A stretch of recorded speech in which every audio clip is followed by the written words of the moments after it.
At the end of World War I, the power of the code breakers over the code makers seemed obvious. But by 1917, American inventor Edward Hepburn conceived the first model of an electrical machine made with a wired rotor of letters attached to a keyboard. 1 year later, a German electrical engineer, Arthur Scherbius, independently created an electrical encryption machine similar to Hepburn's, with several rotors. The inventions revolutionized cryptography by mechanizing the production of codes with millions of potential variations. Imagine a hockey puck. 26 electrical contacts on one side, 26 electrical contacts on the other side, wired at random. You shoot an electrical current through into A. It comes out at Q, lights up a letter. Now this hockey puck turns one space. You shoot a current in again at A. Now it's going to come out at X. And this continues to turn until you go through all 26 revolutions. And then, instead of just having one cipher machine, one cipher wheel next to another, you have several rotors next to another. By the mid-1920s, Scherbius was mass-producing his new model, called Enigma. Over the next 2 decades, he would sell more than 30,000 units to the German military that viewed it as a godsend. Meanwhile, the cryptology offices of the Allies had dwindled in personnel and quality. But Poland, because of its geographical vulnerability between Germany and Russia, was desperate for intelligence. The Poles set up a world-leading cryptanalyst bureau and hired a group of brilliant mathematicians. One of them was 23-year-old Marian Rejewski. What Rejewski realized was that if you have a machine that's based on rotors, there's certain mathematical relationships between the way it enciphers a letter in one position and the way it enciphers a letter in the next position in sequence. Even today, it's an astonishing accomplishment of what he did, was able to reconstruct the wiring of the rotors of an Enigma machine without ever having seen one. In building his own model of the German military Enigma, all Rejewski had was a commercial version of Enigma and his extraordinary math skills. At the time, only a few hundred German military Enigma units existed, and all were kept under tight control by the German army. Then, in 1931, a German traitor, Hans Thilo Schmidt, supplied background information for using the Enigma machine which aided Rejewski's guesswork.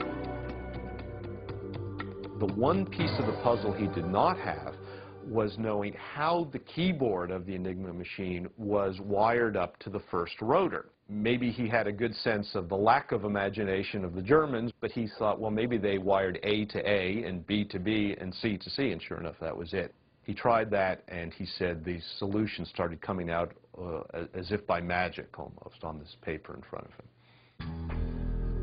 But the Germans routinely changed the daily key, the indicator setting that determined the scrambling of their daily messages.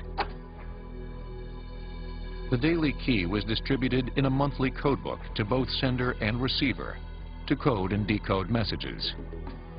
To find the daily key, Rejewski built and connected replicas of 6 Enigma machines together that ran through more than 17,000 indicator settings. He called his new contraption the bomb because of its ticking noise while running the permutations. Code making had been mechanized with the cipher machines, the Enigma, and now what the Poles were doing after mathematizing their code breaking was carrying it the next step further and mechanizing the mathematized code breaking. It was a great insight when they invented it, a machine to solve a machine. The Poles secretly read the Enigma traffic for several years, until they hit a huge obstacle in December 1938, when the Germans added 2 new rotors into the rotation. This exponentially increased the need for more bombs and cryptanalysts to run through the daily settings. Fearing a German invasion, the Poles finally called in their allies, Britain and France. In a small brick hut in the Pira forest south of Warsaw, the Poles revealed their astounding discoveries. and at the proper moment, they stripped away these cloths, they pulled them off, and there in front of the astonished eyes of the British and the French code breakers were replicas of German Enigma machines. The British were able to smuggle out the machines 2 weeks before Hitler invaded Poland. They went straight to the government's code and cipher school, otherwise known as Bletchley Park, an ornate mansion 50 miles north of London. Alan Turing, a math genius recruited to Bletchley from Cambridge, soon made a fundamental insight into the workings of the bombs. The original Polish bomb would just keep sorting through German military messages until it came upon a key word.